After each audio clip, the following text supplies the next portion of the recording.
होता है risk. Risk मतलब अगर मैं कोई भी बिजनेस चलाता हूं तो मैं रिस्क लेता हूं। क्यों लेता हूं? क्योंकि अगर मान लो कल को मैंने जिस भी चीज के लिए अपना बिजनेस चलाया और वो नहीं चलता तो कल को लॉस किसका होगा? ऑनर का। इसीलिए यहाँ पे लिखा गया है ऑनर्स इक्विटी, यानी कि ऑनर रिस्क। यहाँ पर रिस्क किसका है? ऑनर्स का।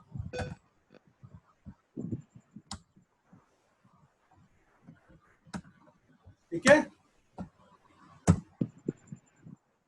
Okay sir.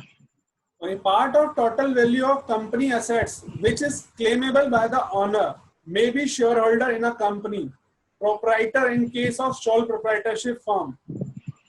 मतलब यहाँ पर बता रहा है कि ऑनर्स इक्विटी को अगर हम बोल रहे हैं, मैंने तो बोला आपको रिस्क है, बिल्कुल सही बात है, रिस्क है, लेकिन वो कितने पैसे का रिस्क है, यानी वो कितना पैसा अपना डुबा सकता है। यहाँ पर ऑनर्स इक्विटी का मतलब है वो कितना पैसा डुबा सकता है। तो यहाँ पे लिखा हुआ है थ्योरी में, a part of the total value of company, जितनी हमारी कंपनी की एसेट्स की वैल्यू होती है, which is claimable by the owner, जितना उसमें ऑनर का शेयर होता है, ठीक है, वही हमारा ऑनर्स इक्विटी कहलाता है।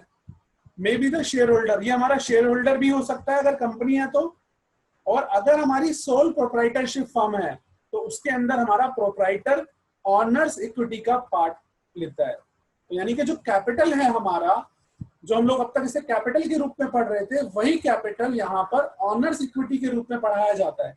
या अगर आप किसी कंपनी में जाओगे तो वहां पर आपको जहां भी इक्विटी वर्ड दिखाई देता है तो आप समझ जाना कि ये बिलोंग करता है हमारे कैपिटल अकाउंट्स को, यानी कि हमारे ऑनर्स के अकाउंट को। ठीक है। तो जहां पर रिस्क होगा वहां इक्विटी कहलाएगी।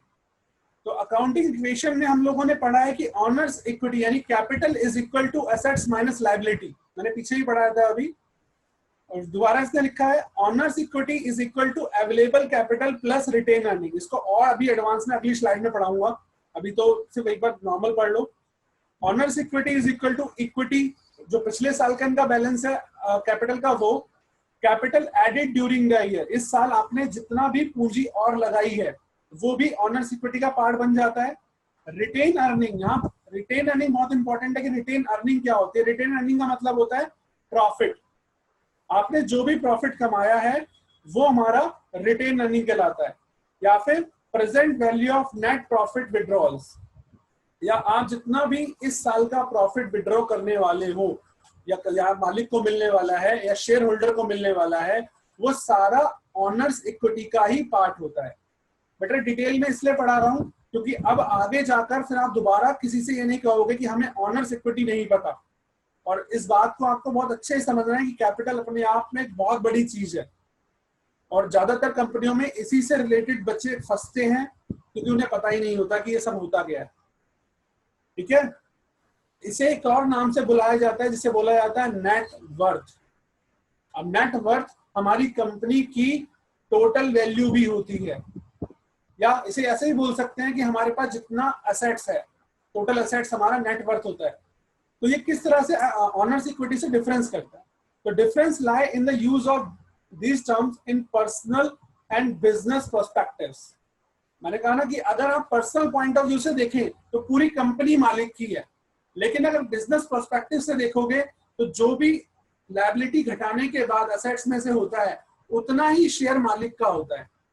अगर देखा जाए, अगर मोरालिटी के ऊपर बात की जाए तो ऑनर का तो सब कुछ ही है, लेकिन कागजों में देखा जाए तो वो जितना भी लायबिलिटी माइनस करके पार्ट होता है वही ऑनर का होता है।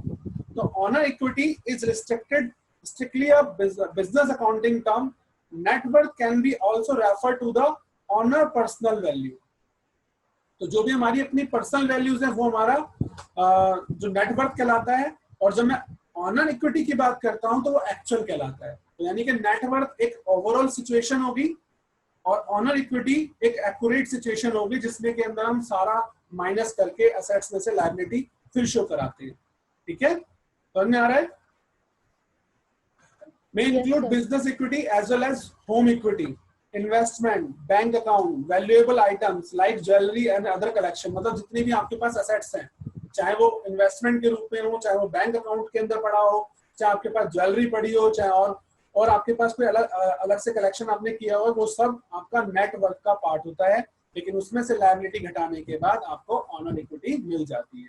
तो नेटवर्क में पूरा कंपनी का ओवरऑल जितना उनके पास असेट्स है वो आ जाता है, और यहाँ पर जितना ऑनर का हिस्सा है वो आ जाता है।